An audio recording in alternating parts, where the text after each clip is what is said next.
먼저 참석하신 분들을 소개해드리겠습니다. 방금 들어오신 이재명 당대표님, 예. 이현주 최고위원님은 한 10분 정도 늦으신답니다. 지금 법안 소위가 열리고 있어서요. 양해 부탁드리고요. 이소영 주식시장 활성화 TF 위원님 오셨습니다. 다음은 투자자분들 좀 소개해드리겠는데요. 정의정 한국주식투자자연합회 대표님 오셨습니다. 배창식 KT 주주연대 대표님 오셨고요. 예, 심혜섭 변호사님 오셨고, 이상목 컨두잇 대표님 오셨습니다. 윤태준 액트 기업지배연구소장님 오셨습니다. 김현 이화전기 주주연대 대표님 오셨고요. 박수본 셀리버리 주주연대 부대표님 오셨습니다. 어강화 부산 에너빌리티 주주연대 운영위원님 오셨고요. 장준호 DI 동일주주연대 대표님 오셨습니다. 예, 최영갑 오스코텍 주주연대 대표님도 오셨습니다. 그러면 먼저 이재명 대표님 말씀을 듣도록 하겠습니다. 네, 여러분 정말로 반갑습니다. 제가 SNS를 많이 하는 건 여러분도 아실 텐데 쪽지도 많이 오고 누구 만나봐라 얼마나 어려운지 아냐, 왜 제명세 폐지 안 하냐, 이거 왜 제명세예요 그게? 여러분도 혹시 보낸 분이 있는지 모르겠는데 하여튼 중요한 현안이었으니까요. 아시겠지만 저도 잠시 쉬고 있는 개미 중에 한 사람입니다. 약간 중개미 정도. 한때 소형 잡주에 몰빵했다가 IMF 때 다 털어먹고 우량주 장기 투자라고 하는 나름 원칙을 잘 지켜서 본전을 좀 했던, 그리고 지금은 공직자로서 잠시 쉬고 있지만 다시 언젠가는 국장에 복귀할 잠시 휴면 중인 개미입니다. 자본주의 체제의 시장경제의 핵이니까 정치적인 이유로도 또 개인적인 관심으로도 자주 봅니다. 그리고 이 당 회의실에 주가지수 상황을 표로 만들어서 실시간으로 보고 있기도 한데 대한민국 주식시장이 참 정말 안타깝습니다. 가장 안타까운 거는 제가 말씀드렸던 것처럼 우량주 장기 투자를 하면 언젠가는 제자리 찾아서 뭔가 수익을 얻을 수 있지 않겠냐 이런 기대를 했고 그 기대는 과거에는 어느 정도는 통했던 것 같아요. 그런데 요즘은 그 우량주 장기 투자도 불가능하게 됐죠. 근데 그 핵심적인 이유가 뭐 너무나 잘 아시지만 어느 날 우량주가 불량주가 돼 있어요. 튼튼한 암소인 줄 알았는데 자꾸 새끼를 낳고 송아지를 낳을 때마다 그 송아지 주인이 딴 사람이에요. 분명히 엄마 소는 내 소인데 낳는 송아지는 딴 사람이 가져갑니다. 이게 말이 안 되죠. 소위 물적 분할, 무슨 온갖 방법, 전환사채 등등 다양한 방법을 통해 가지고 어쨌든 회사가 알맹이가 쏙 빠져서 어느 날 잡주가 돼 있어서 망하는 이런 시장에 투자하기가 참 어렵지 않습니까? 어쨌든 이런 경영 구조의 문제, 지배권 남용의 문제를 체계적으로 해결하는 확실한 방법이 바로 이사의 충실 의무 조항을 개정하는 겁니다.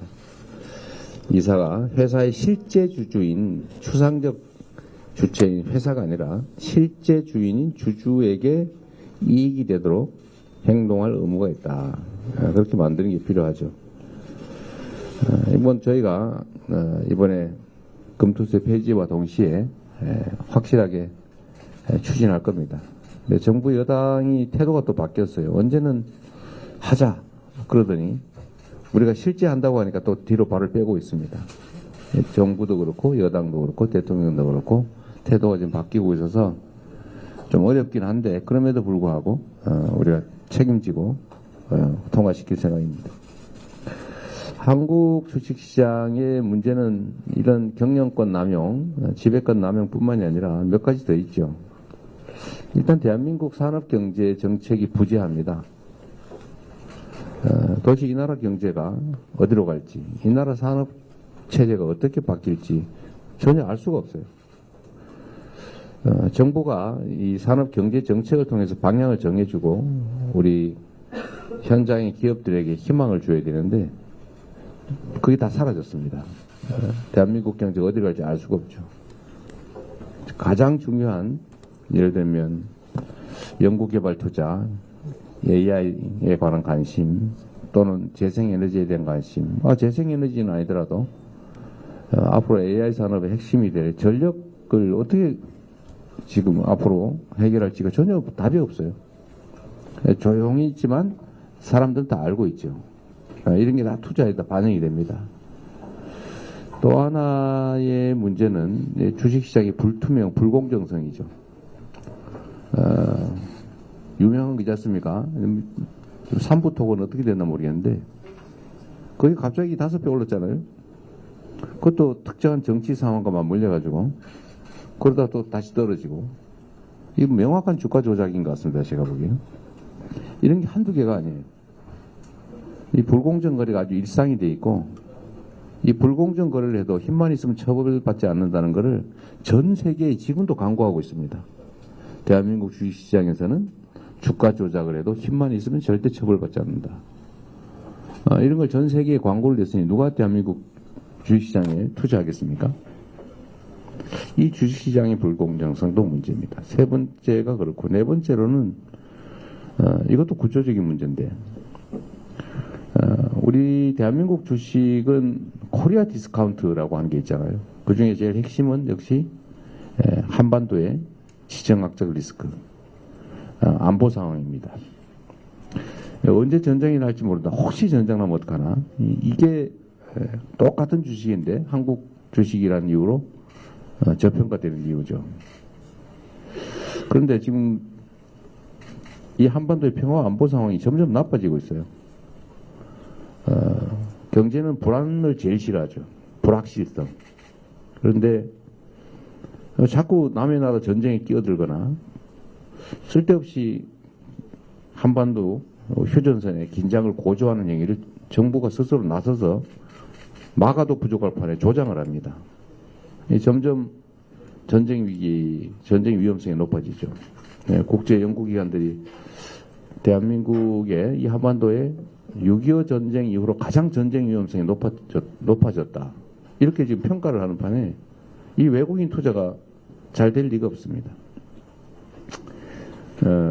최근에 며칠 전에 제가 자료를 보니까 외국인 투자 비중이 지금 가장 낮아졌다고 하는 것 같아요. 엄청나게 팔아치웠다는 얘기죠. 그것도 앞으로 돌아올 가능성이 있냐. 제가 말씀드렸던 이 네 가지 주요 원인, 시장의 불투명성, 정부 정책의 부재, 한반도의 안보 리스크, 그리고 지배 경영권 남용 상황. 이 문제를 해결하지 않으면 이 국장이 살아나기가 참 쉽지가 않다. 그런 생각이 듭니다.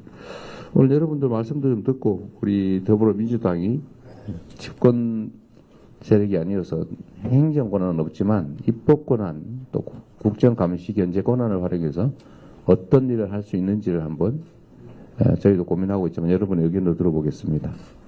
그리고 미리 주신 자료를 제가 다 읽어봤는데 개별적 사안들에 대한 얘기는 좀 줄이면 좋을 것 같아요.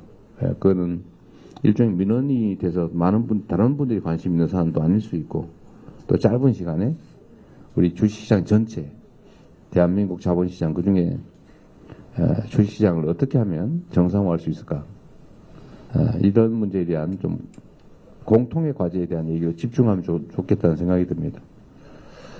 마지막으로 제가 한 말씀 드리면 역시 이 정치가 경제에 미친 영향이 너무 큽니다. 저는 지금도 이 정치가 정상화되기만 하면 지금 현재 주가지수가 2,500선 아래로 떨어진 것 같은데 전에 한 3,300선 정도로 갔었고 아까 말씀드렸던 이 네 가지 정도의 주요 문제들을 해결하고 비전을 확실하게 제시하고 시장의 투명성을 개선하고 또 국민들이 대한민국 시장에 대한 신뢰가 생기고 대한민국 산업 경제가 앞으로 정상화될 거다. 과거의 그 한강의 기적을 만들어서 세계 10대 경제 강국으로 발전한 이 역동성이 살아날 거다라고 믿어지면 저는 주가지수가 현재 그 똑같은 상태에서도 4,500선, 4,000선은 가뿐히 넘을 수 있다고 봐요. 지금 디스카운트가 너무 심하지 않습니까? 그래서 우리 함께 노력해서 저는 우리 국민들이 자산도 증식하고 또 굳이 구체적으로 얘기하면 연금 문제 자꾸 걱정하는데 이 연금의 그 충실성도 좀 확대하고 그 길이 결국은 저는 대한민국 주식시장, 자본시장이 정상화에 있다고 봅니다. 가만히 있어서 이 정치 상황만 정상화된다면 이 시장 질서만 제대로 잡힌다면 거의 2배 가까이 저는 자산 가치가 올라갈 수 있다고 보죠. 모두가 부자가 되는 길이 여기에 있습니다. 그래서 그 길을 우리가 함께 찾아보면 좋겠습니다. 좋은 제안 부탁드립니다. 고맙습니다. 예, 이제 다양한 분들의 이야기를 듣도록 하겠습니다. 아까 대표님도 좀 말씀하셨는데요. 주제는 개별적 사안보다는 그래도 전체 주식시장. 먼저 정의정 한국주식투자자연합회 대표님의 말씀을 듣도록 하겠습니다.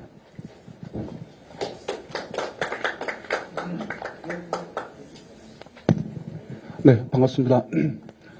발언을 줄였는데도 조금 추가되는 거 양해 미리 좀 부탁드리겠습니다. 시작에 앞서 우선 그 민주당 내외의 이견에도 불구하고 대승적으로 금융투자소득세 폐지를 결정해 주신 이재명 대표님께 1,400만 개인 투자자를 대표해서 깊이 감사드립니다. 세계에서 가장 불행한 주식 투자자가 많은 나라, 저희 나라 맞을 겁니다. 금융당국과 자본시장 관계자, 정치인 모두의 책임인데요. 이제 판을 바꿔야 됩니다.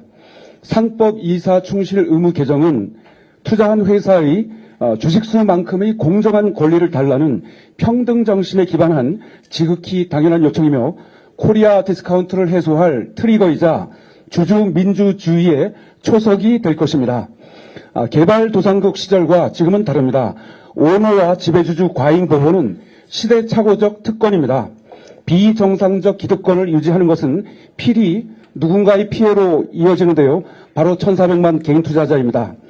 이 사회의 잘못된 결정에 대해서 소송 제기를 하면 안 되고 오너와 지배주주에 의한 수많은 소액주주 재산 피해는 계속 방치해야 합니까? 회사에 투자한 동업자 주주와의 상생 공생을 거부한다면 왜 상장을 했습니까? 재계의 소송 남발 포비아 증상에 대해 일부 인정합니다만 떳떳하다면 소송을 그리 두려워할 필요가 있을까요? 주주와 상생 공생하면 소송 대신 박수와 응원을 보내는 투자자가 대다수일 겁니다. 법에 대한 이해도가 높으신 윤석열 대통령, 한동훈 대표, 이복현 금감원장 세 분도 이사 충실 의무 개정에 찬성 또는 동의 의견을 밝힌 바 있으며 최근 대법원도 찬성 의견을 냈습니다. 이사 충실 의무 개정의 필요성을 잘 설명하고 있는 네덜란드 연기금 박유경 부문장의 발언을 소개합니다. 지배주주의 이익을 위해 나머지 주주가 희생되는 일이 당연시되는 관행의 싹을 잘랐으면 한다. 상법 개정은 이사회에 참가하는 이사가 대주주의 이해와 나머지 주주들의 이해가 갈라지는 중대 안건 관련 의사결정을 할 때 모든 주주의 이해를 충분히 고려해 최선의 결정을 내리라는 취지다. 이 정도의 고민거리도 잘 처리하지 못해 기업 활동까지 못할 정도의 기업이라면 소수 주주가 존재하는 주식시장에 아예 상장하지 말아야 한다. 상법 개정 관련 한투연의 세 가지 의견입니다. 1. 이사 충실 의무 개정은 시대의 요구로 주식시장 발전을 위해 반드시 필요합니다. 2. 아무리 좋은 약도 부작용을 살펴야 합니다. 소송 남발 우려 및 사모펀드의 빈번한 적대적 M&A로 외국 기업의 경영권이 넘어가거나 고의 상패로 소액주주 피해가 발생하는 등의 역효과와 문제점을 보완해야 합니다. 3. 이사 충실 의무를 제외한 집중투표제 등의 개정안은 시기상조로 충분한 논의가 필요합니다. 정부와 국민의 힘이 중소기업은 보호하면서 소액주주 보호를 방치하는 것은 옳지 않습니다. 이사 충실 의무 개정은 장기 침체 늪에 빠진 우리 주식시장의 구원투수가 될 것입니다. 공매도 재개관리 집중투표제 등의 개정안은 시기상조로 충분한 논의가 필요합니다. 정부와 국민의 힘이 중소기업은 보호하면서 소액주주 보호를 방치하는 것은 옳지 않습니다. 이사 충실 의무 개정은 장기 침체 늪에 빠진 우리 주식시장의 구원투수가 될 것입니다. 공매도 재개 관련 한국 거래소가 외주로 개발 중인 불법 공매도 적발 전산 시스템 문제점을 말씀드립니다. 전인 은성수 위원장께서 천문학적 비용이 든다고 했는데요. 과연 12억 원 가지고 충분할까요? 2. 전체 공매도가 아닌 대량 공매도만 점검하는 것으로 알려졌는데 실효성이 의문입니다. 허점이 많은 시스템이라면 재개 시점을 미뤄야 합니다. 상법 제외 코리아 디스카운트 해소의 3가지 방안을 민주당에 긴히 부탁드립니다. 1. 세계 꼴찌 주식시장 탈출을 위해 배당 소득 분리과세가 반드시 필요합니다. 2. 오늘 기사를 보면 주식으로 상속세를 낸 기업 40%가 문을 닫았다고 합니다. 심각합니다. 상속세 인하는 이사 충실 의무 못지않게 중요하고 시급한 사안입니다. 3. 기업 합병 및 상속 시 시가 기준이 아닌 공정자산 가치를 반드시 적용해야 합니다. 마지막으로 국회에서 금투세 폐지 법안이 하루라도 빨리 통과되기를 바랍니다. 네, 이상입니다. 네, 다음은 배창식 KT 주주연대 대표님 말씀 듣도록 하겠습니다. 안녕하세요. KT 개인주주연합 대표를 맡고 있는 배창식입니다. 저는 오늘 이 자리에 KT뿐만 아니라 KTNG, 포스코홀딩스, KB금융지주, 신한금융지주, 우리금융지주, 하나금융지주 등 소유분산기업 대표를 대신하여 이 자리에 썼습니다. 저희가 소유분산 기업들의 특징이 아까 이주영 대표님께서 정치가 살아야 경제가 산다고 하셨는데 그게 일맥상통한다고 봅니다. 기업에 어떤 오너가 세워지면 그걸 어떤 일관성 있게 본인들이 일정 기간 이상 투자를 하고 소신 있게 해나가야 되는데 소유분산 기업의 특징은 정권이 바뀌면 그 정권의 바뀌는 거에 따라서 대표가 전 대표가 너무 잘했고 주주들이 지지를 아무리 해도 여러 가지 사례를 통해서 찍어낸다는 표현을 어떤 분이 쓰셨는데 찍어내집니다.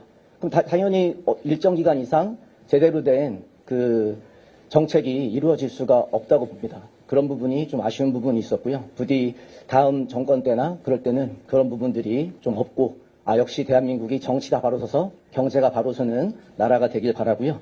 자, 두 번째는 이제 개별 사항이긴 한데 KT 같은 경우는 지금 외국인 한도가 49%를 꽉 찼습니다. 이미 1998년에 제정된 법인데 그 법이 지금까지도 진행되고 있고 공정법상 지금 이미 정부가 기간통신 사업자의 경우는 대주주 심사를 이미 하기 때문에 외국인 한도를 좀 더 올려주셔서 민주당의 정책 중에 하나인 부스트업에 해외 투자자들이 더 잘 투자할 수 있도록 그 길을 좀 열어주시길 바랍니다. 제가 여기 나온다고 해서 한 2,000명 정도의 개인 주주님들에게 여쭤봤습니다. 어떤 것들이 지금 가장 필요하냐. 그랬을 때 그분들께서는 장기 투자자, 배당 분리 과세 이 부분을 가장 많이 말씀해 주셨고요. 그런 부분들이 꼭 지켜져서 저희가 장기적으로 배당주에 투자하거나 가치 있는 주식에 투자했을 때 이 대표님 말씀처럼 다 같이 부자가 될 수 있는 그런 부분들을 말씀해 주셨습니다. 네, 이상 KT 대표 및 금융지주 대표로서 발표를 마치겠습니다. 감사합니다. 네, 감사합니다. 다음은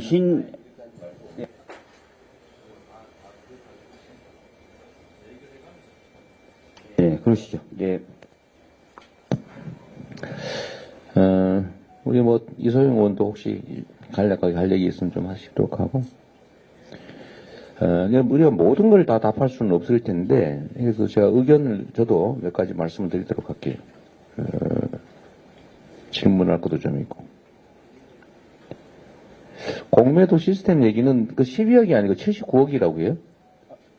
하여튼 그런다고 해요. 외주 중에 12억 8천만 원의 외주 줬다고 그 이후의 상황은 잘 모르지만 하여튼 그렇게 아니 우리 보도가 그렇다는데 우리가 알아본 바로는 79억이라고 하고요. 하여튼 그건 좀 더 알아보기라고 하여튼 필요한 내용을 할 테니까 그거보다는 배당소득 분리과세 문제인데 근데 이게 사실 여러분들 포퓰리즘이라고 하는 게 저를 포퓰리스트라고 누가 욕하던데, 사실 이런 문제들이 포퓰리즘입니다. 그러니까 정말로 필요한데 눈치 보느라고 못하거나 아니면 실질적으로 필요한 일을 안 하는 경우들이 있죠. 이 배당소득 분리과세 문제가 사실 거기에 좀 걸려 있는 것 같아요. 지금 현재는 49.5% 아닙니까? 지방세까지 합쳐서. 근데 지금 우리나라가 중국보다 배당 성향이 낮다는 거잖아요. 공산주의 국가 기업보다 어떻게 배당 소득이 더 낮냐. 그러니까 이 주식을 사가지고 배당받아서 생활비 하는 이런 게 미국에서는 아주 일상화되어 있는데 우리나라는 배당을 거의 안 해줘요. 근데 저도 배당받아 본 일이 거의 없습니다. 그럼 어떻게 하냐, 회사가. 배당 소득세가 너무 많으니까 한 절반 가까이를 배당 소득세를 내야 되니까 배당을 안 해요. 안 하고 회사 안에 이제 유보를 시킨 다음에 회사가 그냥 덩치가 커지니까 어떤 방법을 쓰냐 하면 다 아시겠지만 뭐 자회사니 협력회사니 이런 거 만들거나 하나 인수해가지고 거리로 부당 거래를 해가지고 빼돌리는 거죠. 내부자 거래 이런 걸 해가지고 그 회사 주인 알고 보니까 자기 아들 손자 뭐 이런 거죠. 근데 이게 사실 매우 부당한데 이제 그게 배당소득세가 높으니까 그런 걸 촉발하는 경향이 있는 거죠. 근데 배당소득세를 낮추자고 하면 세금 깎아주는 문제가 발생하죠. 결국 부자 세금 깎아주는 거 아니냐, 대주주. 근데 세수라는 측면에서 보면 이게 오히려 정상화되면 총액이 더 늘어날 가능성도 없지 않다라는 생각도 저희는 해요. 그래서 이거는 저희도 고민인데 이게 이제 국민 여론과 관련이 좀 있어요. 이런 공개적인 논쟁을 통해서 실질적으로 한번 점검을 해봐야 될 문제가 있습니다. 이게 정치적 쟁점이 되면 문제가 될 수 있거든요. 저는 배당소득세를 낮추는 것이 세수 증대의 총액으로 보면 배당이 정상화될 수만 있다면 오히려 더 많지 않을까 그런 생각도 하거든요. 네, 그런 의견도 있다는 말씀을 일단 드립니다. 그런데 이게 정치적 영역으로 가게 되면 이제 논쟁거리가 돼서 쉽지가 않아요. 또 저도 제 마음대로 할 수 있는 것도 아니기 때문에. 어쨌든 이런 부분에는 의견들이 막 충돌하는 부분이라는 말씀 하나 드립니다. 아까 그 정의정 대표님이 공정자산가치 평가를 해야 된다. 근데 이게 이제 인수합병할 때 이런 일이 많이 발생하는데 여기서 조그마한 자산가치 얼마 안 되는 거를 높게 쳐주고 자산가치 높은 걸 낮게 친 다음에 그냥 1대1로 합병해버리면 이게 완전히 재산이 확 날아가잖아요. 우량주를 가지고 있던 주주들은 완전히 망하는 거고 그 잡주 가지고 있던 사람이 완전히 횡재를 하는 네가 하지 말자는 거잖아요. 근데 이거는 이사의 충실 의무를 주주에게 확대하면 다 해결되는 문제 아닌가요? 근데 그 중에 하나죠. 그러니까 회사의 이사들이 주주에게 손해보는, 일정 주주에게 손해보는 그런 결정을 하는 거니까 배임죄에 해당되는 거라서 이것도 뭐 결국 이사 충실 의무 조항에 해당되는 것 같아서 특별한 건 아닌 것 같고요. 상속 시에도 시가 말고 공정자산 가치를 하면 일부러 주가를 누르는 현상이 조금 없어지지 않을까. 어쨌든 뭐 그런 너무 세부적인 걸 하면 여기서 오늘 밤새야 될 것 같고요. 상속세 인하 문제는 이게 이제 주식 대량 소유자 입장에서는 그런 생각을 할 수 있는데 이제 국민들 입장에서 보면 왜 부동산에 대해서는 아니면 현금에 대해서는 상속세 이렇게 내야 되는데 이거 주식에 대해서는 이렇게 안 내도 되지? 이 문제를 또 해결해야 되겠죠. 이거야말로 국민 전체 형평성 문제 그런 고민거리가 좀 있습니다. 배창식 선생님 말씀 중에 장기 투자자 배당 분리 과세 이게 무슨 말이에요? 단기 이제 단타하면 그런 분들보다 장기 장기 투자자 우대 제도를 만들자 그 말이죠. 네. 건전한 투자 습관을 만드는 방법 중에 하나로서 네. 대한민국의 중장 네. 단기 투자자 말고 장기 보유자에게 혜택을 주자 그 말이잖아요. 이건 뭐 대다수 나라가 하고 있는 것 같고 우리도 당연히 하면 도입해야 되겠죠. 근데 여기에 대한 반론이 하나 있던데 그러면 그러니까 대주주를 계속 가지고 있지 않냐. 그럼 대주주한테 혜택이 다 몰린다. 이런 얘기가 또 있어요. 그래서 못하는 건 아니고, 그건 예외 조항을 두면 되겠죠. 예, 어쨌든 그런 논쟁들을 좀 해봐야 됩니다. KT 외국인 한도를 늘리자. 그런 말씀이신 것 같은데, 이거는 이 자리에서 말씀드릴 수 있는 건 아니고, 이거는 국가 전략산업에 대한 일종의 국익 차원의 보호 조치라서 주식시장 활성화라는 측면에서만 접근하기 좀 어려운 면이 있어요. 투자하는 입장에서는 좋겠지만 또 이건 약간 정무적인 정책적 요소가 있기 때문에 고민해야 될 것 같습니다. 그리고 소유 경영 분리 문제는 우리 혹시 민주당이 집권하더라도 그런 거 하지 말자 그런 얘기인데 너무 당연한 얘기죠. 제 기억에 민주당에서 집권했을 때는 그런 부분들이 그래도 어느 정도 주주들이 이해할 수 있는 민주당이 집권했을 때는 그런 게 별로 없었는데 그러더라 그 말이죠. 칭찬으로 알겠습니다. 너무 당연하죠. 정치가 기업 경영에 개입을 하면 나라 망할 일입니다. 아까도 말씀드렸지만 기업이나 경제활동은 안정성이 가장 중요한데 그 외풍에 흔들리게 되면 기업활동을 할 수가 없죠. 예측이 불가능하니까. 이게 가장 나쁜 행위인데 다른 나름의 정치적 복합적 의미를 가지고 하신 말씀으로 제가 이해합니다. 그러지 말아라 그 말이죠. 제가 최근에 그 얘기 관련해서 말씀을 드리면 제가 최근에 이제 기업인들 좀 많이 만나는 편인데 말을 못하고 있어요. 그러니까 뭐가 문제가 있는데 예를 들면 재생에너지 문제 심각하죠. 국내 재생에너지 없으니까 해외로 지금 생산 기반을 옮겨야 되잖아요. 또는 뭐 전력난 문제 뭐 이런 게 있는데 말을 못하고 있어요. 우리는 알죠. 말을 못하는 이유. 말하면 미움받아가 찍히면 큰일 난다. 찍히면 보복당한다. 이 생각 때문에 필요한 얘기를 못하고 있어요. 여러분들이라도 해야 됩니다. 그래서 지금 경영진은 이런 얘기 못해요. 이게 완전히 숨막힌 사회가 되는데 주주들이라도 얘기를 좀 하십시오. 지금 온 사회가 지금 숨구멍이 막히고 있는데 여러분들이라도 해주시는 게 좋을 것 같아요. 네, 또 마저 진행하시죠. 예. 앞으로는 이렇게 한두 분 좀 말씀을 듣다가 대표님이 답을 주실 때는 또 그 답을 듣고 넘어가도록 하겠습니다. 다음은 신혜석 변호사님 말씀해 주십시오. 네, 안녕하십니까. 한국기업 거버넌스 포럼에서 부회장을 맡고 있는 신혜석 변호사입니다. 상법에 대해서 그냥 법이 많잖아요. 법이 많은데 상법은 유독 중요한 법입니다. 그리고 상법을 개정하는 게 보통의 개혁 입법과는 질적으로 차원을 달리하는 일이다라고 생각을 합니다.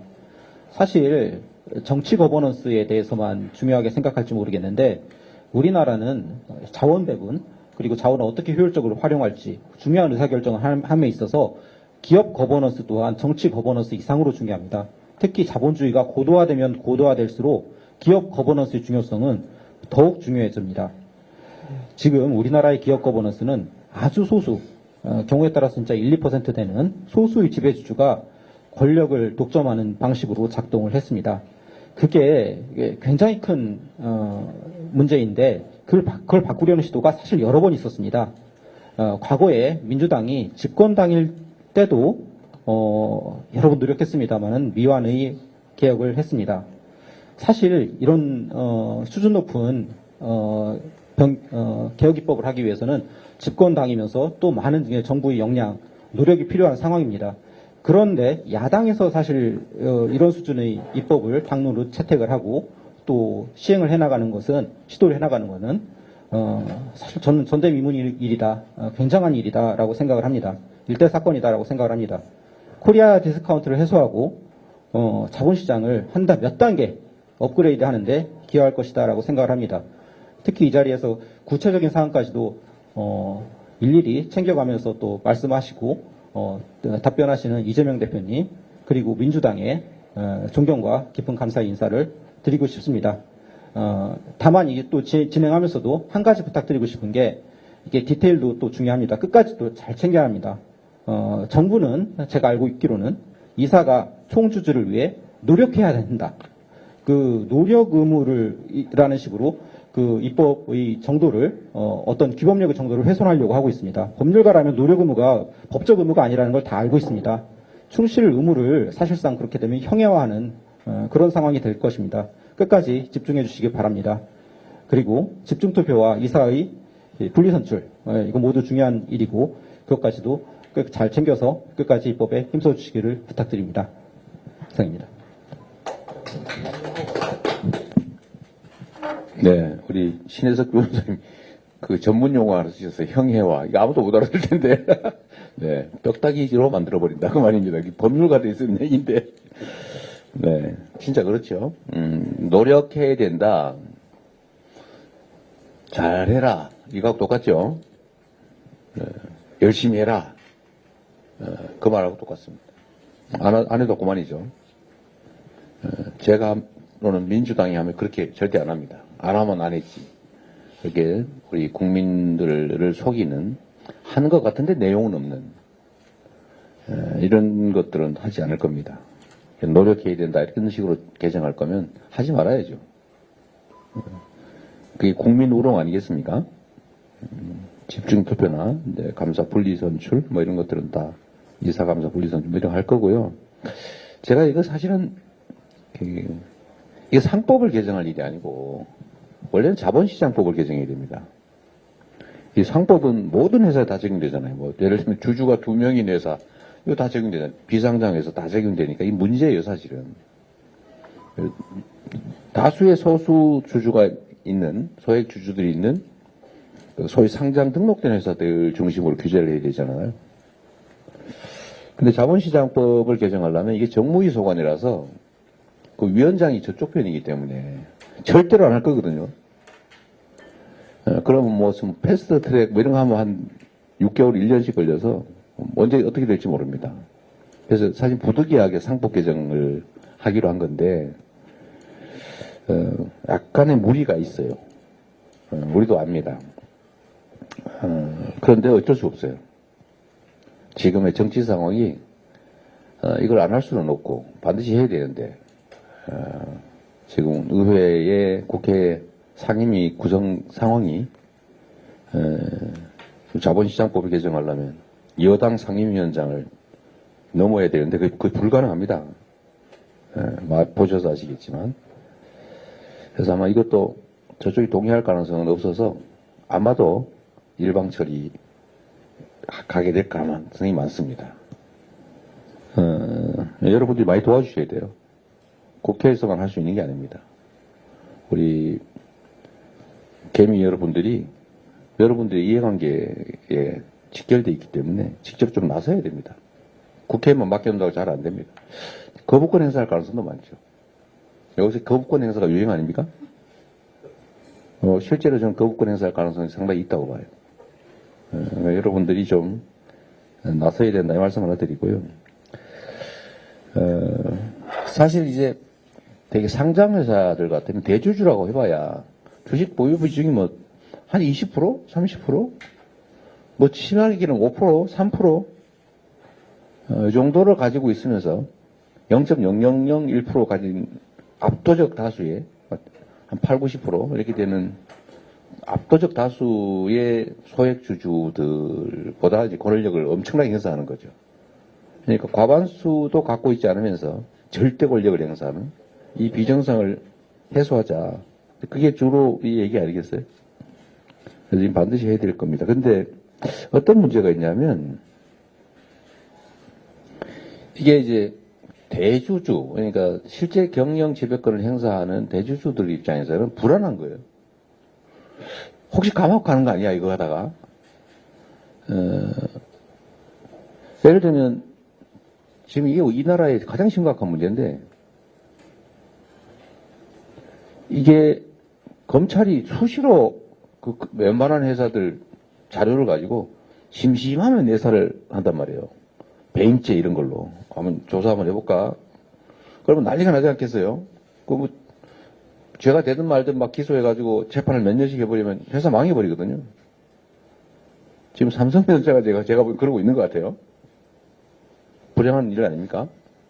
그러니까 조사 한번 해볼까? 그러고 시작하면 그 회사는 이제 난리 나는 거죠. 그럼 막아야 되잖아요. 그 정관 특수부 뭐 검사장 출신 뭐 이런 데 해가지고 뭐 엄청난 수임료를 주고 에이 한번 봐주지 뭐 이러고 딱 듣고 또 검사 바뀌면 또 와서 또 하고 이런 상황이다 보니까 이 회사에서도 비자금 마련해놔야 된단 말이에요. 그 개인만 줄 수는 없잖아요. 그러니까 이런 비정상적인 상황을 이사 충실 의무를 만들면 확장하면 더 많이 생길 거다. 이런 걱정하는 거예요. 아까 말씀하신 것처럼 소액주주들이 수시로 고발할 거 아닙니까? 우리 손해봤는데 이거 충실 의무 위반이야. 배임죄야. 고발하면 막 검찰은 얼씨구나. 이거 웬 떡이야. 또 돈 벌 기회네. 뭐 이럴 수 있단 말이에요. 제가 웃고 얘기하지만 이게 심각합니다. 이런 불안정한 상황에서 기업이 의사결정을 할 수가 없어요. 앞으로 어떤 사업 아이템에 투자하는 게 돈이 될지 어떻게 알아요? 막 정말 HBM에 투자할지 안 할지 그 판단을 그 당시엔 최선을 다해서 할 거란 말이에요. 나름. 그런데 너 왜 HBM 투자 안 해가지고 이렇게 어렵게 만들었어?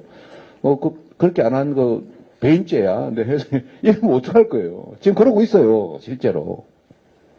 너 왜 A 땅을 샀어야지 왜 B 땅에다가 분양 시작해가지고 망했어? 지금 보니까 너 잘못됐네. 옛날에 너 5년 7년 전에 의사결정할 때 너 혹시 다른 의사로 했지? 너 배임죄? 이러면 이거 살 수가 없습니다. 근데 만약에 이사의 충실 의무를 주주에게까지 확장하면 소수주주들이 정책 결정, 그냥 회사가 어떤 의사 결정 할 거마다 다 건건이 걸어가지고 별 사람 다 있을 거 아니에요? 배임죄다 이러면 회사 경영이 가능하겠냐? 라고 해서 극력 반대를 해요. 예, 경영진층에서는. 그러니까 주주들 입장에서는 그거 당연한 거지. 죄 안 지었으면 상관없잖아 라고 말을 하지만 지금 이재용 회장이 1심에서 무죄 받고도 지금 항소당해가지고 재판에 끌려다니고 있잖아요. 의사결정이 되겠어요 그게? 하여튼 이 문제가 사실은 큰 장애물입니다. 그러니까 주주 입장에서도 경영진의 입장을 고려를 해줘야죠. 근데 이 문제를 해결을 해야 돼요. 우리나라처럼 이렇게 막 아무 때나 뭔 결정을 했는데 정말 수십 년 동안 잘 결정해가지고 회사에 돈 많이 벌어왔는데 어느 순간에 결정한 것이 무슨 외환위기 뭐 금융위기 와가지고 망했다 아니면 손해를 봤다 그러면 너 배임죄야 이러면 실제 처벌받습니다. 그러게. 그러니까 이게 이 문제를 해결해야 된다. 근데 말을 못해요 다. 입이 꽉 틀어막혀가지고 혹시 이런 말 했다가 미움받는 거 아니야? 그래서 경영자분들, 기업인들 만나도 이 문제를 개인적으로 만나면 막 토론을 하는데 공개적으로 얘기를 좀 하세요. 라고 아무도 말을 하지 않습니다. 우리 사회가 말문이 막혔어요. 이런 사회를 독재사회라 그러죠. 그래서 이거를 어떻게 해결할 거냐. 가장 큰 장애물입니다. 여러분들 어떻게 생각할지 모르겠는데 여러분도 대책을 만들어야 돼요. 여러분의 그 의사, 이 바람직한 길로 가기 위해서 큰 장애물이 실제로 있어요. 그 장애물은 현실에 있는 기업인들, 경영인들만이 아닙니다. 그건 표면에 나타난 거고 그 근저에 아주 잘못된 대한민국 관행이 있는 거죠. 그래서 이 배임죄로 수사하고 처벌하고 기소당하고 처벌되는 문제, 이 문제를 이제 공론화 할 때도 된 것 같아요.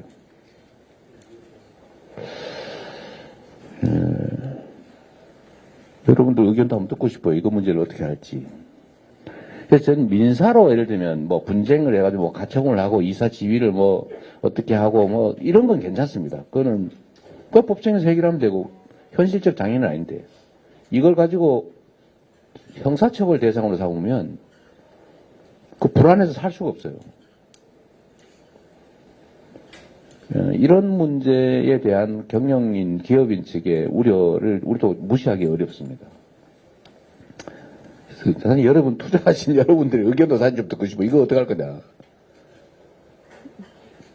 여러분이 기업인이라고 생각하면 과연 이런 정치 사법 환경에서 이사의 충실 의무를 주주회의까지 확대해서 주주들이 막 수시로 뭔 의사결정 할 때마다 다 막 고발하고 언제든지 막 수사당할 수밖에 없는 그런 상황에서 과연 이런 조항을 만들었을 때 대한민국에서 흔쾌히 똑같은 조건에서 대만 안 가고 대한민국에 사업을 할까?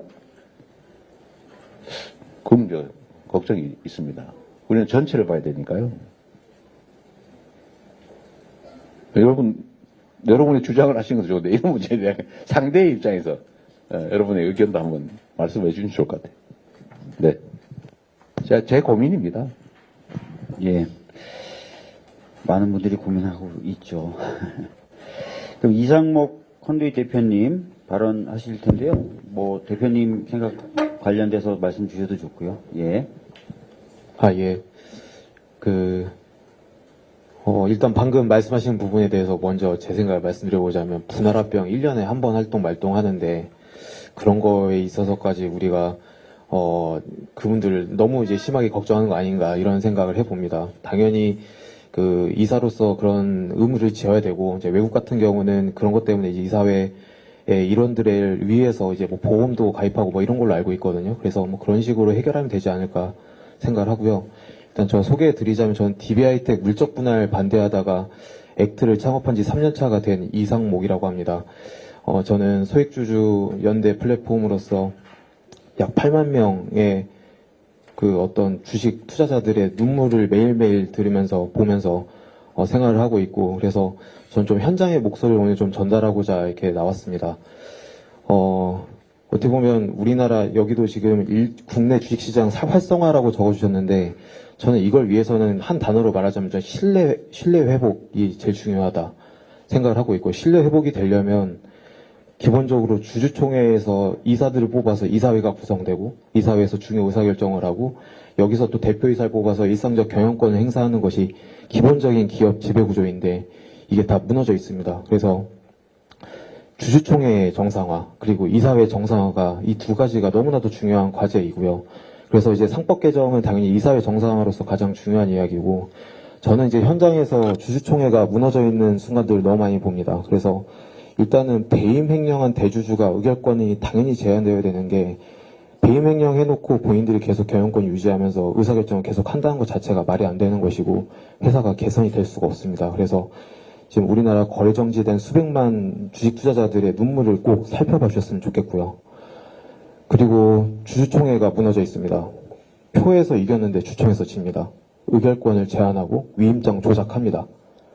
갈 때마다 매번 당해서 이제는 새롭지도 않고, 저번 주 목요일에도 저희가 41%대 39%로 캐스텍코리아라는 주총에서 이겼는데, 그냥 이유도 설명 안 하고 우리가 이겼다 하고 그냥 지금 등기 쳤습니다. 그래서 이런 일이 매일 발생해서는, 지금 우리나라 자본시장이 이래서야 바로 설 수 있겠는가라는 생각을 하게 되고요. 그래서 제3자에게 의장을 좀 선임할 수 있도록 해달라는 말씀을 계속해서 주주 대표님들이 지속 강조하고 계시는데, 이 부분도 상법 개정에 반드시 들어가야 되지 않을까 생각을 하고 있습니다.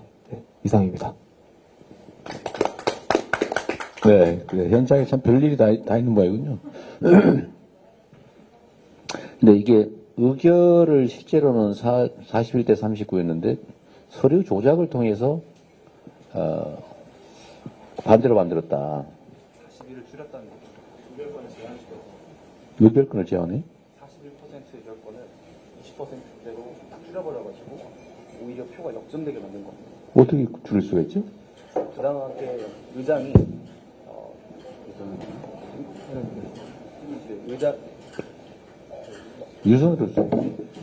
의장이 주주총회 의결 위임장을 전부 다 집계를 했는데 자기가 39%를 모으고 상대방이 41%를 모으니까 자본시장법상 대량 보유 보고 의무를 다하지 않았다라는 이유로 41%를 모은 사람의 의결권을 5%까지만 행사할 수 있게 아니, 그러니까. 제한을 하는 경우가 있었습니다.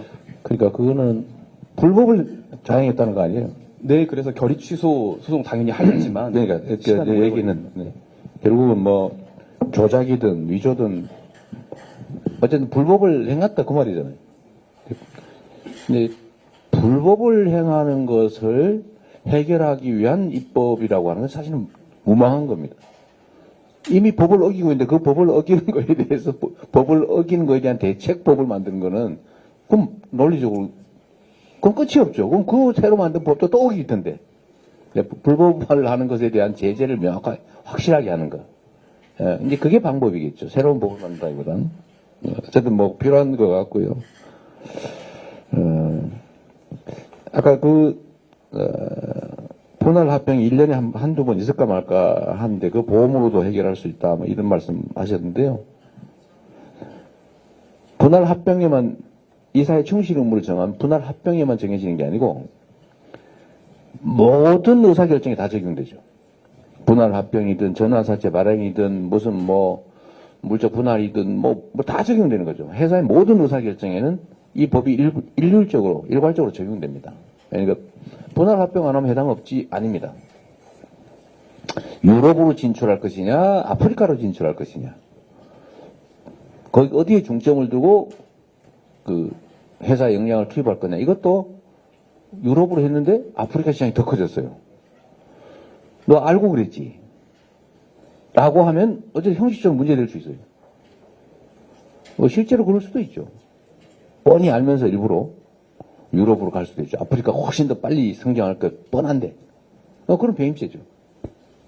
어쨌든 그런 문제들이 있을 수 있어서 이게 분할 합병에만 적용되는 건 아니어서 어쨌든 경영 기업인들 입장에서는 충실 의무 조항에 대해서 걱정하는 것은 현실이고 보험으로는 형사처벌 문제는 해결이 안 되죠. 돈을 물어줄 뿐이니까.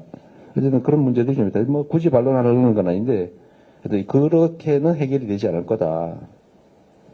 생각보다 심각한 반론 근거가 있다는 말씀 하나 드리는 것이고요. 또 나머지 또 얘기를 좀 해보시죠. 네. 지금 저한테 문자가 왔는데요. 장소 관계상 11시 반 언저리에는 무조건 맞춰야 된답니다. 예, 왜냐면 식당에서 식사 시작을 그 무렵부터 해서요. 저희가 양해는 네? 제가 그 말씀을 애들로 드린 건데. 예, 다음엔 윤태준 소장님 말씀 듣도록 하겠습니다.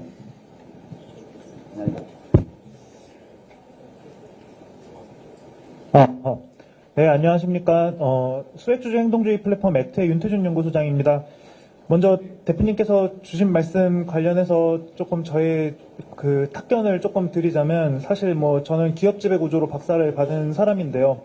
저랑 같은 박사를 받은 사람들 중에서 이사의 주주 충실 의무랑 관련해서 이해하고 있는 바는 주주 간의 비례적인 이익이 지켜지지 않을 때 그런 의사결정을 내린 이사들에게 책임을 묻는다라는 의미로 저희는 이해하고 있습니다. 상법 전문가들은 좀 다르실지 모르겠습니다만 그러면 사실 생각을 해본다면 기업들이 그렇게 이야기를 하는 건 저는 앞뒤가 맞지 않다고 생각합니다.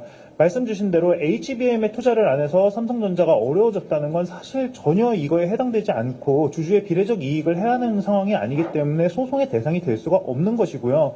저희는 이제 예를 들면 회장님에게만 유리한 의사결정이고 나머지 주주들이 손해를 보는데 회장님이 5의 이득을 얻으셨고 나머지 주주들이 4의 이득을 얻어서 전체 합치면 회사의 전체로 1의 이득이 되었으니 이 의사결정은 괜찮다라는 것은 잘못된 것이고 이득을 보려면 다 공평하게 이득을 봐야 된다라는 의미에서 이사의 주주 충실 의무를 이해를 하고 있는데 기업들이 계속 이거 도입되면은 소송될까봐 우리 경영을 못하겠다라고 하는 거는 저는 정말 잘못된 거라고 생각을 해서 이 말씀을 꼭 드리고요. 그리고 이제 이것들과 별개로 저는 이해상충이 가장 극심한 분할합병에 대해서만 몇 가지 말씀드리겠습니다.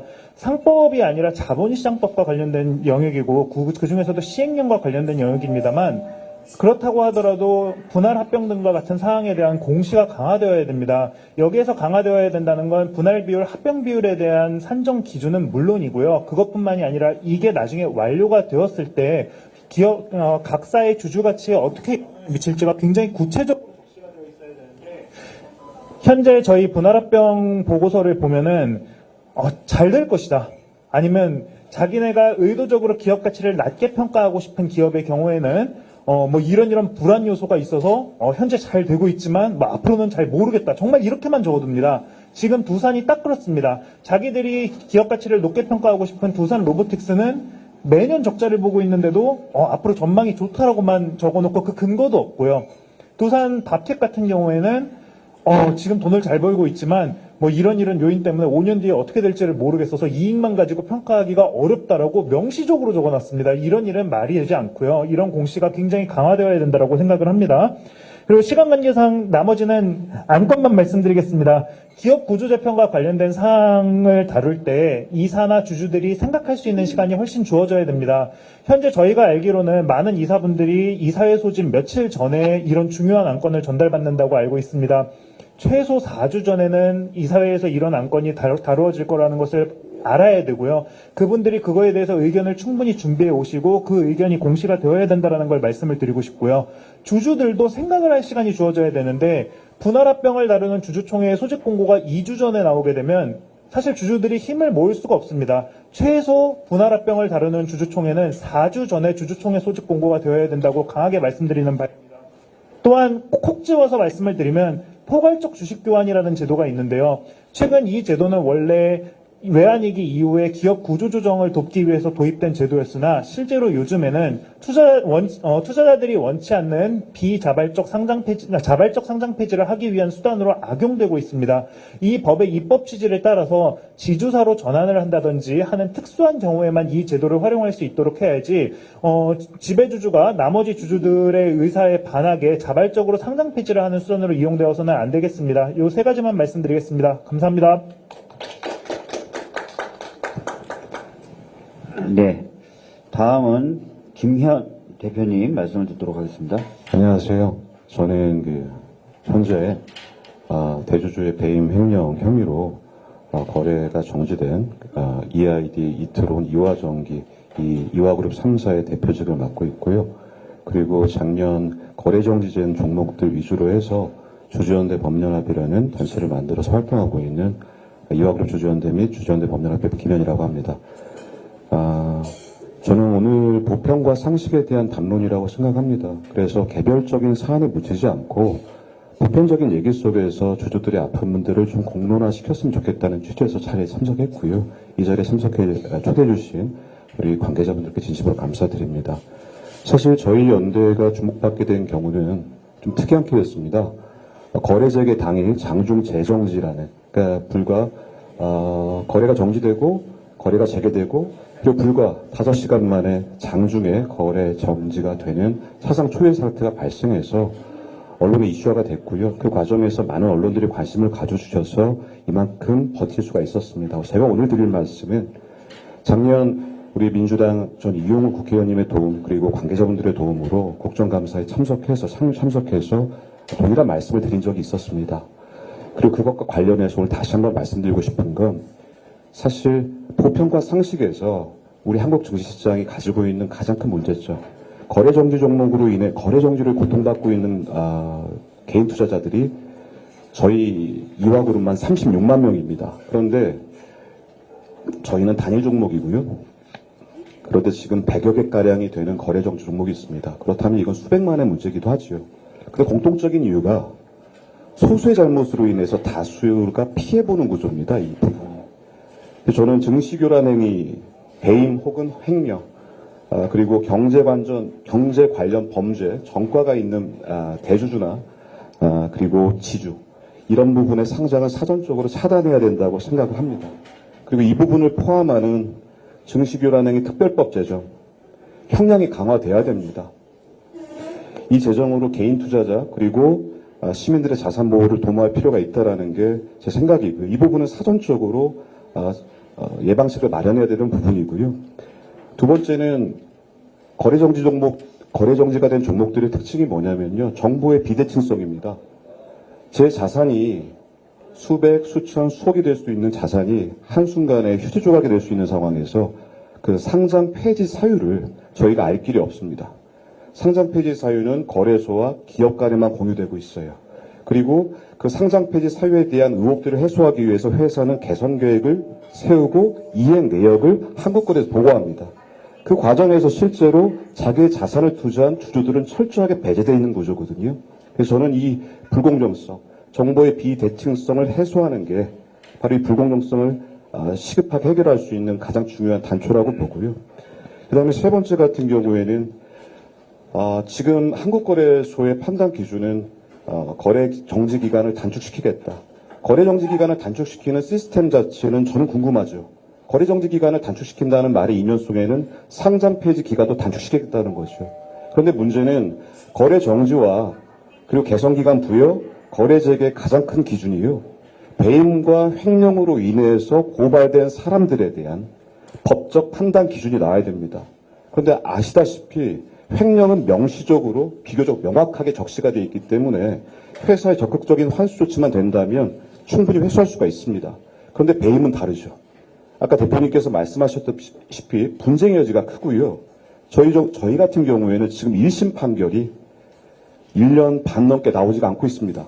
그런데 거래정지 기간 단축과 그 기간 내에 해결하지 못하면 상장 폐지가 되는데 그 기준이 바로 배임 횡령액입니다. 배임 횡령액이 확정이 되지 않으니까 감사견은 그 불확실성 때문에 감사견 거절될 수밖에 없고요. 결국 배임 횡령으로 인해서 거래 정지가 됐는데 감사견 거절까지 나오는데 그 기준이 바로 재판 결과입니다. 결국 악순환이 계속되죠. 기업의 신용등급은 하락하고 기업의 신용등급이 하락하는 이 악순환이 계속되고 그 기준 자체가 바로 배임 횡령액에 대한 2심 판결입니다. 그래서 저는 최소한 거래 정지와 개선 기간 부여 이 부분에서만큼은 비교적 명확하게 적시될 수 있고 환수할 수 있는 횡령액 기준으로 판단이 돼야 된다는 겁니다. 거래적인 다른 문제죠. 기업의 활동은 계속 돼야 됩니다. 기업이라고 해서 정상적으로 회사를 운영할 수 있는 분들도 계시거든요. 그래서 조금만 정리해 주시죠. 네. 지금 다른 분들도 계시죠. 예, 감사합니다. 예, 알겠습니다. 그리고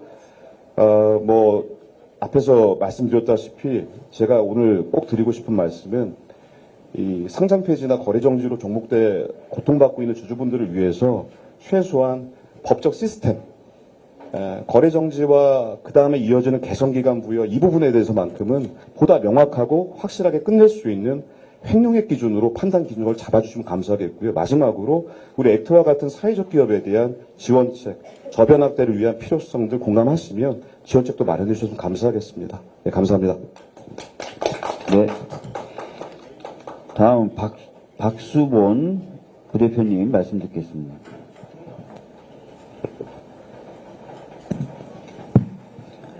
네, 안녕하십니까. 저는 평범한 대학생의 삶을 살다가 코스닥 시장의 셀리버리라는 종목에 투자를 했었는데 대주주가 외부 감사인에게 감사 증거를 제출하지 않아서 거래 정지됐고 상장 폐지됐습니다. 그런데 이 자리는 좀 일반적인 상법에 대한 논의를 하는 자리이기 때문에 저희 20대들이 주로 가진 생각을 좀 말씀을 드리겠습니다. 먼저 첫 번째로 국내의 주식시장은 특정 주주를 위한다는 인식과 투명성이 낮다는 인식 때문에 미국 시장이나 가상자산 투자 등으로 20대들이 눈길을 돌리기 시작했습니다. 그래서 20대 사이에서는 미국 주식은 세금을 낸다. 그러나 국내 주식은 원금을 낸다는 자조 섞인 이야기가 나오고 있습니다.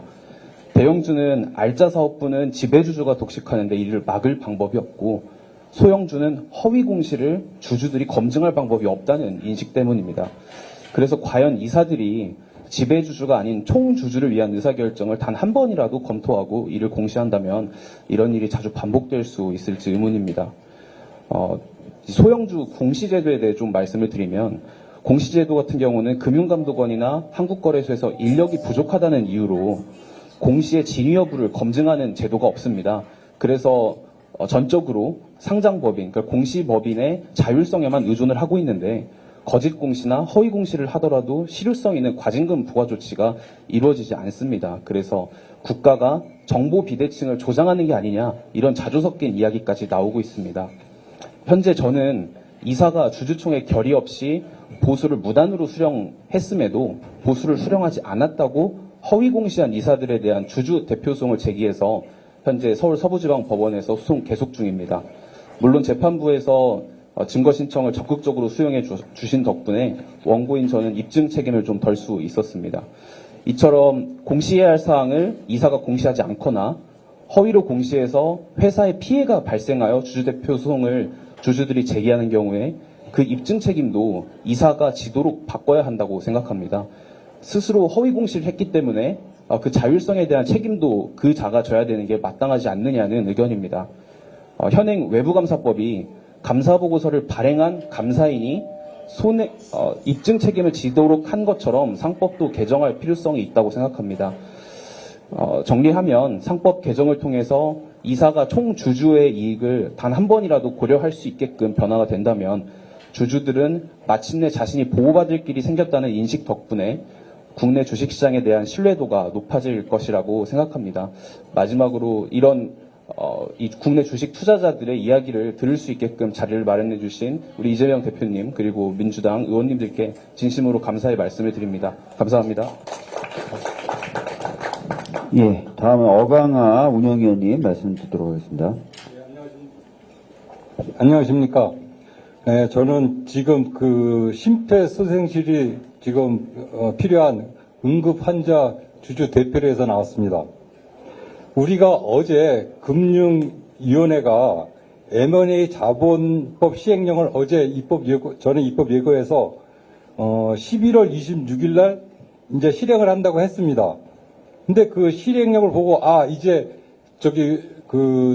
일반 주주의 권익을 보호해주는 분할 합병에 있어서 일반 주주를 보호해주는 거구나 하고 그 기사를 보고 모두들 환호했는데 알고 보니까는 그 내용은 비계열사 간 합병 상정 가액만 시행령을 적용하고 계열사 간 합병은 더 검토하고 시행을 늦추고 있어요. 그러니까 우리 그 두산 주주로서는 그 계열사 간 합병에 해당되는 건데 요거를 두산 봐주식인지 그 부분을 살짝 밀어놓고 있어요. 왜 우리가 긴급하냐면요. 이번 주에 그 금감원에 정정신고서가 반려되느냐 안 되느냐 그 딱 분기점에 있는 시점이 있거든요. 근데 그 타이밍을 어떻게 이렇게 드라마틱하고 시나리오적으로 맞춰놨는지 참 저희가 너무 우롱당하고 있다는 그 심정에서 말씀드립니다. 우리는 그 두산 사태를 면밀히 바라보고 있습니다. 상법 개정이 두산이 포함되느냐, 두산 다음부터인가 너무 중요합니다. 이게 두산 발표 방지법입니까? 두산 발표 허용법입니까? 국장을 완전 오염덩어리로 만들고 외국 투자자에게 신뢰를 완전히 꺾어버린 두산에 면피를 주는 법. 그렇게 되면 우리 주주들에겐 엄청난 실망감만 남게 될 것입니다. 두산이 국장에 피해를 준 경제적 손실 가치를 계산해 주십시오. 국민 모두에게 피해를 주고 대주주는 동반석에 앉는 것이 국내 증시의 현실입니까? 두산이 말하는 시너지 효과는 상법 개정에도 자유로워야 합니다. 금감원에 정정보고서를 발표하도록 해주시고 상법 개정 후에도 두산이 시너지 효과를 위해서 합병을 추진하는지 주주들은 궁금합니다. 그리고 아까 계속 대표님께서 말씀하셨는데 우리 국민의 그 의식 수준이 그렇게 배임죄로 이사를 걸고 그 정도는 낮지 않습니다. 이제 저는 독일에서 한 20년 살다 왔어요. 외국에서 한국 사람 멀리서 동양 사람들 딱 봤을 때 가장 멋지고 훌륭한 사람들이 한국 사람들입니다. 그런 전에 이런 경우도 있었죠. 우리 세대 때는 노사를 만들면 그 회사 망한다를 노사 그때 회사에 만드는 거 엄청 방해하지 않았습니까? 이번에 상법 개정도 회사의 엄살에 절대 떨지 않기를 간곡히 부탁드립니다. 네. 다음은 장준호 대표님 말씀 듣도록 하겠습니다. 네, 안녕하세요. 저는 대표님께서 말씀 주신 우량주 장기 투자를 하고 있는 DI동일 5년차 주주 그리고 DI동일 수지연대 대표 장준호라고 합니다. 먼저 조금 놀랬습니다. 그 대표님께서 바로바로 너무 고요. 그래서 중간에 잡고.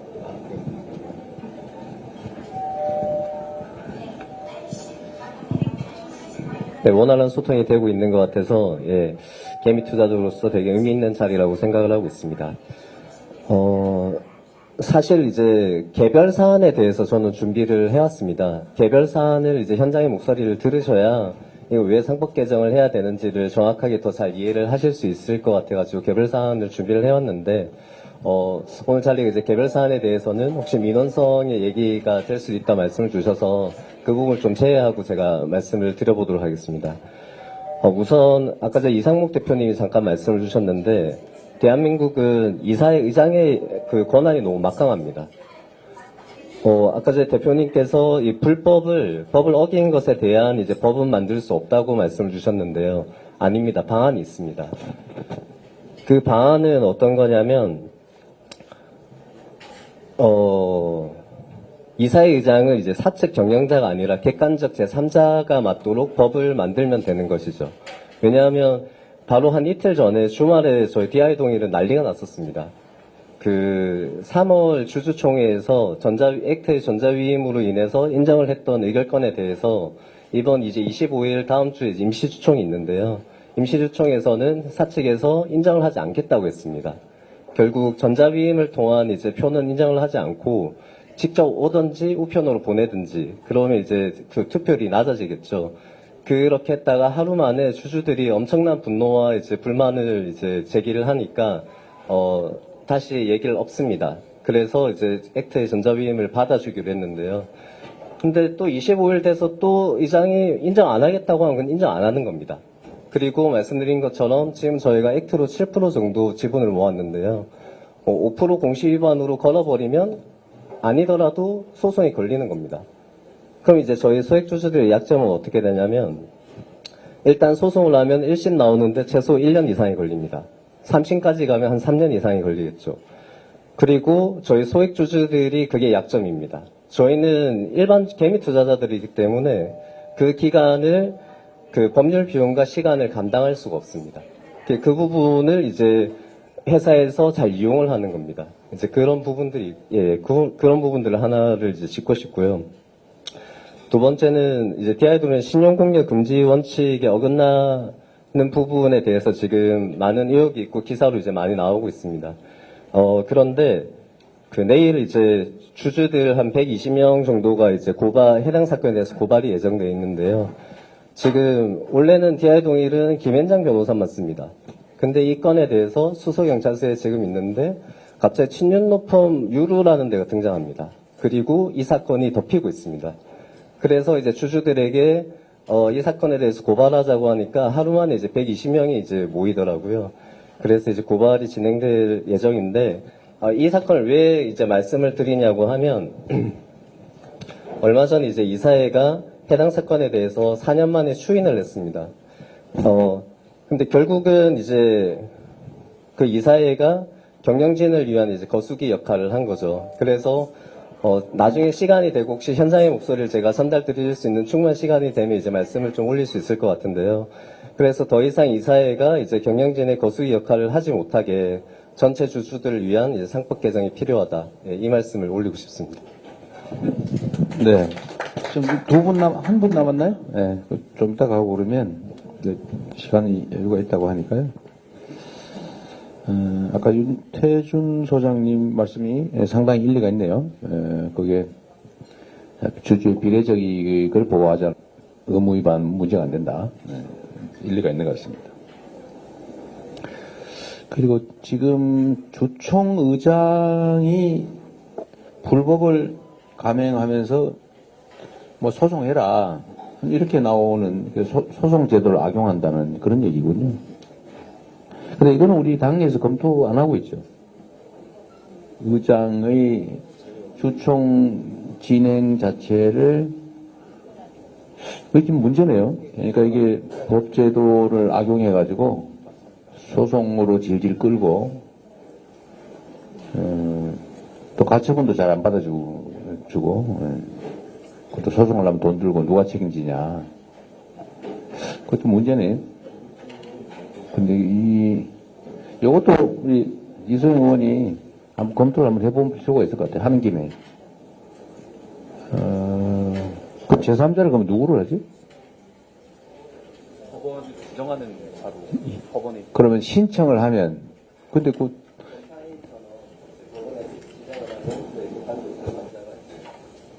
근데 모든 주총을 그렇게 할 수는 없잖아요. 원하면? 일정 수 이상이 원하면 이런 식으로? 아니, 그러니까 변호사를 하는데 요건을 어떻게 하냐고 말이죠. 아무 데나 다 알아볼 수는 없는 거고. 어쨌든 그런 고민을 해야 될 것 같네요. 꽤 복잡할 것 같은데. 네. 그렇지, 맞아. 네, 말씀하시죠. 네, 검토를 한번 해보겠습니다. 네. 네. 마지막입니다. 최영갑. 안녕하세요. 저 오스코텍 주주연대 대표를 하고 있는 최영갑입니다. 오늘 아침부터 여의도 지켜보니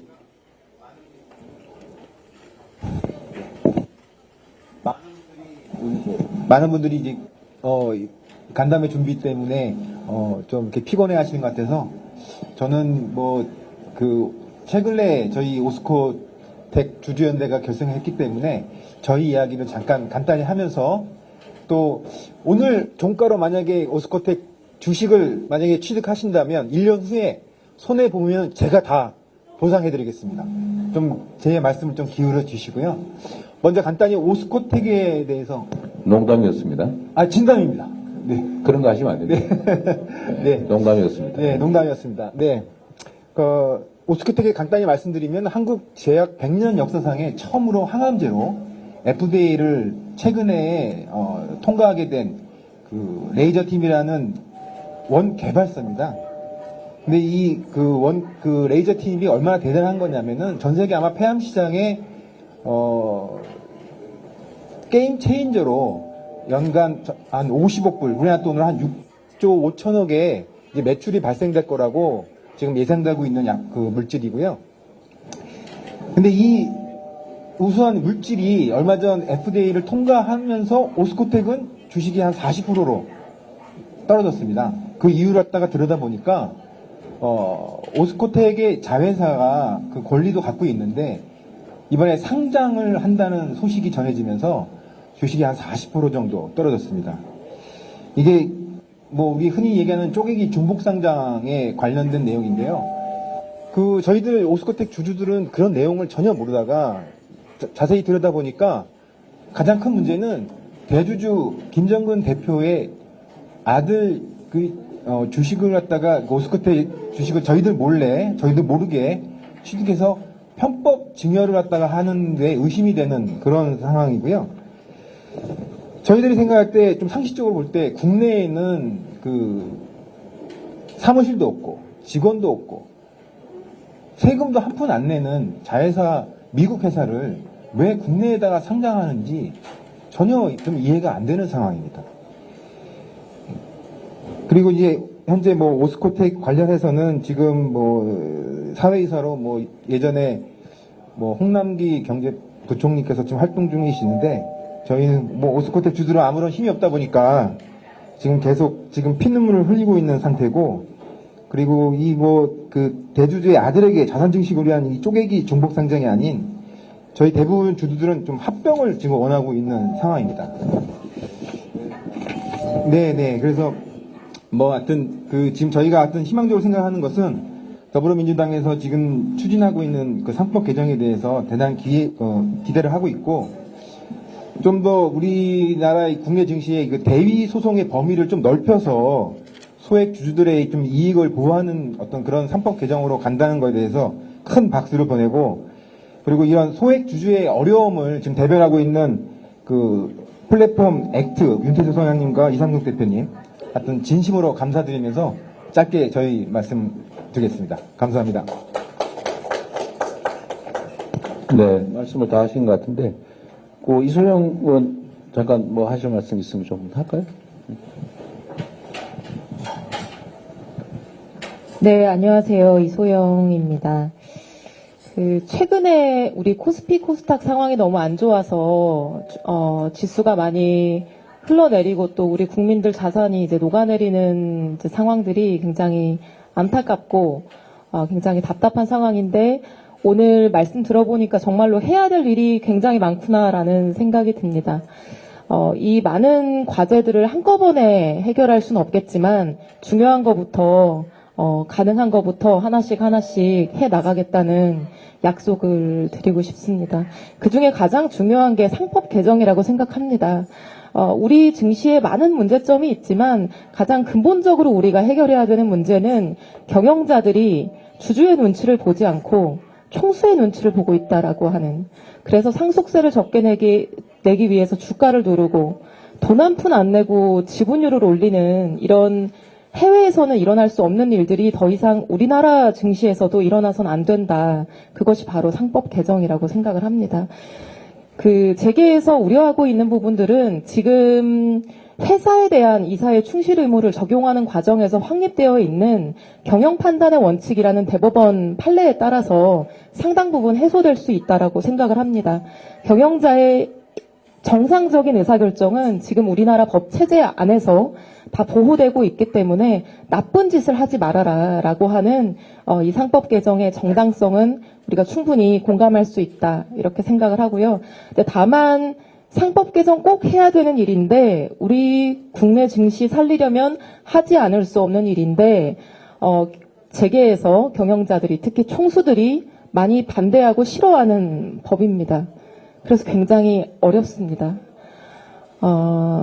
지금도 재계에서 올해 이제 6월부터 강력한 반대 입장을 피력한 이후에 그 전에는 굉장히 긍정적이고 꼭 필요하다라고 이제 하고 있었던 언론에서도 비판적인 부정적 기사를 쏟아내고 있고 이제 여론의 흐름을 바꾸려는 노력들이 많이 체감되고 있는 상황입니다. 여러분들께서 도와주시지 않으면 이번 상법 개정이 결코 쉽지 않은 일일 것이다 이렇게 생각을 합니다. 그래서 최근에 이제 금투세 국면에서 민주당에 도와달라 이런 메시지도 많이 보내주시고 했었는데요. 저 역시도 우리 증시 현재 상황상 우리 증시 건전한 성장을 위해서 이제 금투세 도입은 미루는 것이 맞다라고 하는 확신이 있어서 이제 열심히 노력을 했었는데 그 다음으로 해야 될 일이 혹은 그거보다 훨씬 더 중요하게 우리가 해내야 되는 일이 상법 개정이다 이렇게 생각하기 때문에 여러분들께서 그때와 마찬가지로 더 큰 힘으로 상법 개정 지지해 주십사 꼭 부탁드리고 싶습니다. 그래서 상법 개정을 시작으로 우리 증시 살리는 일들 꼭 민주당이 해내겠다 이렇게 말씀드리고요. 아까 배당소득 이제 분리과세를 포함해서 여러 가지 말씀 주셨는데 하나하나 답변 드리기에는 시간상 많이 부족한 상황이지만 네. 윤석열 정부 밸류업 정책의 이제 배당소득 분리과세는 증분에 대해서만 이제 세율을 낮춰주는 내용으로 되어 있습니다. 그런데 증분에 대해서만 제한적으로 세율을 낮추는 내용이다 보니까 20만큼 배당을 할 수 있는 기업도 증분 여력을 확보하기 위해서 오히려 배당을 줄이는 역효과가 날 수 있는 상황입니다. 그래서 이제 제 생각에는 배당소득 분리과세는 이제 상장회사를 범위로 해서 증분에 한정하지 않고 좀 폭넓게 적용하거나 또는 일본처럼 종소와 분리과세를 좀 선택해서 할 수 있는 여러 가지 방안을 마련해서 추진하는 것이 좋다고 생각이 들고 중요한 아젠다로 우선순위에 놓고 추진하도록 하겠습니다. 감사합니다.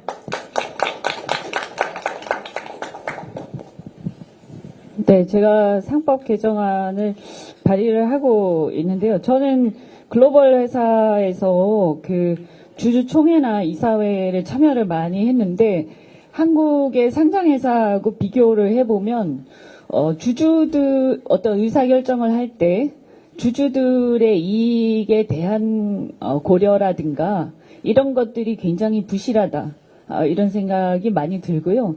지금 한국 이제 자본시장 같은 경우는 이제 과도기에 있는 것 같습니다.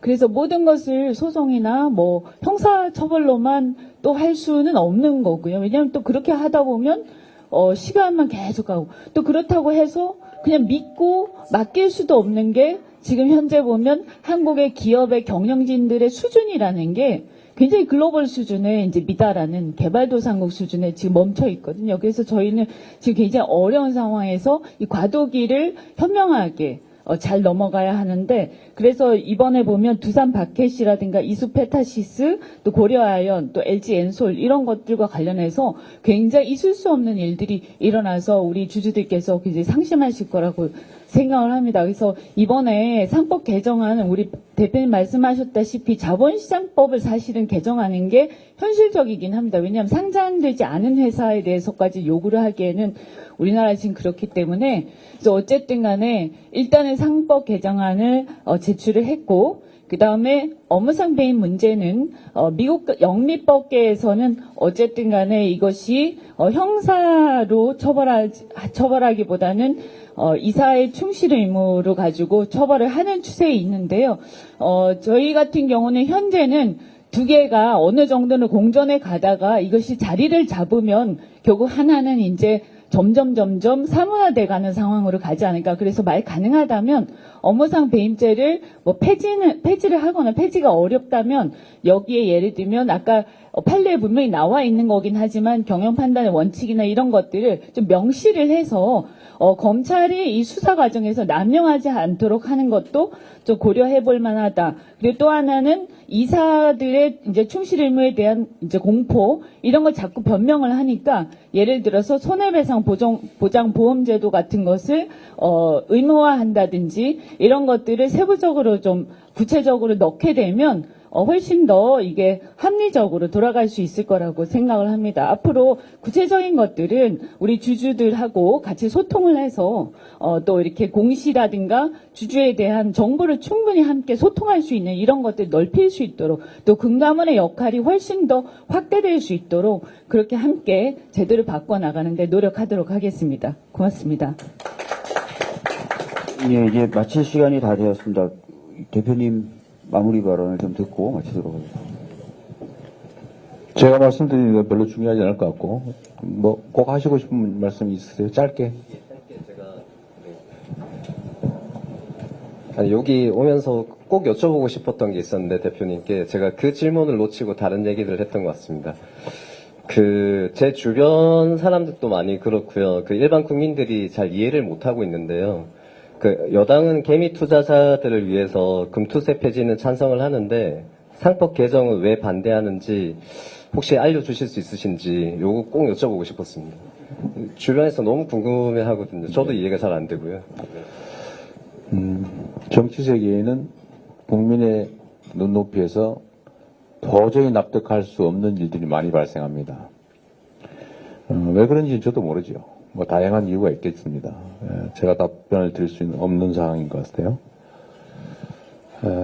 정치적 결정, 국민이 맡긴 권력을 대신 행사하는 게 정치인데, 이 권한을, 이 권력을 실제로 그 위임받은 취지에 맞게 제대로 행사하냐, 정말로 국민과 국가를 위해서 그 권력을 행사하느냐의 문제는 사실 보장할 수가 없죠.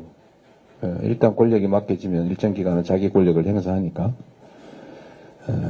그걸 마치 부모한테 물려받거나 아니면 원래 자기 거라고 생각하는 사람들은 자기 이익 또는 자기 집단의 이익 또는 자기가 관심 있는 사람의 이익을 위해서 행사할 것이고, 그게 이렇게 국민이 잠시 맡긴 권력이다, 국민과 국가를 위해서 써야 된다고 생각하는 사람들은 그 위임의 본질에 맞게 충직하게 권한을 행사하겠죠.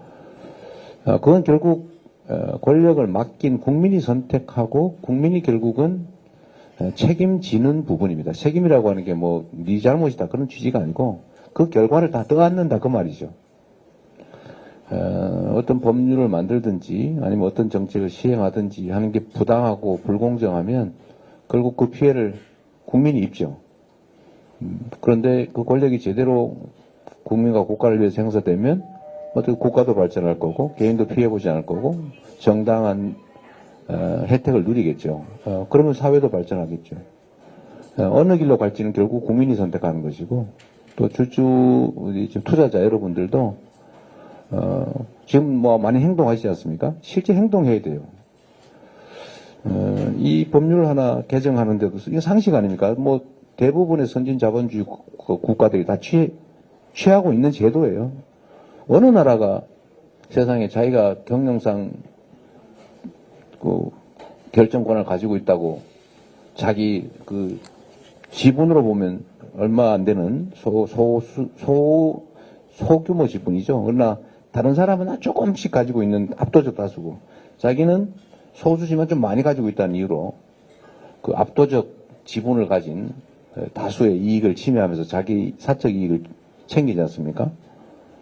지금 계속 논란되는 그 물적 분할 해가지고 또는 인수합병하는 과정에서 뭐 자산가치 평가를 수는 엉터리로 해가지고 가만히 앉아있는데 어느 날 내가 가진 주식의 가치가 확 떨어져 버린다든지 뭐 이런 걸 도저히 어느 선진 국가가 용납하겠어요. 그러나 우리나라는 이게 아주 일상이 돼가고 있으니까 아무도 투자를 생각을 못하는 거 아닙니까? 그리고 이미 투자하고 있는 사람도 웬만하면 공정하고 투명하고 그 다음에 미래가 있는 성장 발전 가능성이 있는 시장으로 옮겨가겠죠. 그 자체를 어떻게 말리겠습니까? 우리도 살아남으려면 대한민국 경제가 살기 위해서는 그야말로 국민들의 민생이 살아남으려면 이 주식시장이 정상화돼야 됩니다. 여러 가지 아까 말씀드렸던 여러 가지 과제 그 중에 법으로 해결할 수 있는 이사회 충실 의무, 뭐 감사 선임제도, 이사 선임제도, 뭐 좀 전에 말씀하신 뭐 이런 이상한 기업들을 견제를 위한 뭐 의장 뭐 위임제도라고 할까, 위탁제도, 뭐 이런 것들도 이제 논의를 통해서 만들어 가야 될 겁니다. 저희도 노력할 텐데 어쨌든 일선에 계신 여러분들, 투자자 여러분들이 실제로 관심 가져 주셔야 됩니다. 정치만 여의도에 맡겨가지고 해결이 안 됩니다. 네. 어쨌든 긴 시간 고생하셨고요. 우리 이소영 의원이 30초 얘기하고 싶은 게 있다니까 30초만 하고 넘어가겠습니다. 네. 방금 그 질문에 대해서는 한동훈 대표에게 좀 물어봐 주십시오.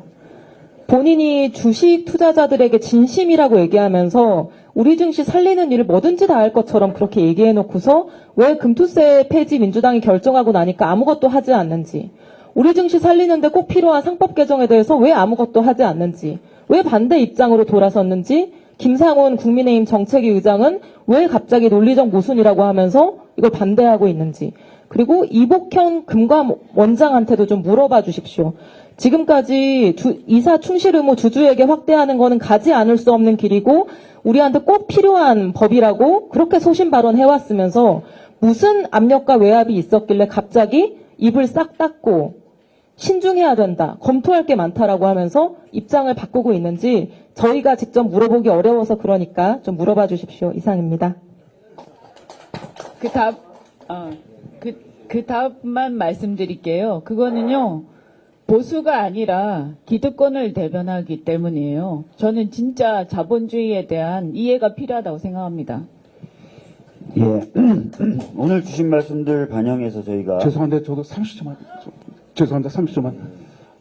주식시장 활성화를 위해서 중요한 얘기 30초만 하겠습니다. 최근 언론 보도에 의하면 국민연금이 수입에서 지출을 제외한 여유자금으로 국내 주식은 4천억 원을 투여하고 해외 주식은 그 100배인 그 42조 원을 투여한다고 합니다. 이거 국내 주식시장 수를 다 해외로 떠넘기는 거 아니고요. 국민연금 뭐 정치권에서 강제할 수는 없지만 주식 투자자 민심이 여론이 국민연금이 국내 주식도 좀 늘리라, 그러니까 이런 여론이 좀 일어나야 될 것 같습니다. 오늘 자리 마련해 주신 이재명 대표님, 민주당 의원님들께 진심으로 감사드립니다.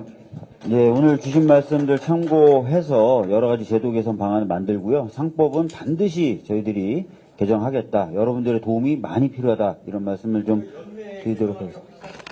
열심히 하겠습니다. 예. 저희는 하죠. 예. 네, 이것으로 마치겠습니다. 그러면. 예. 감사합니다.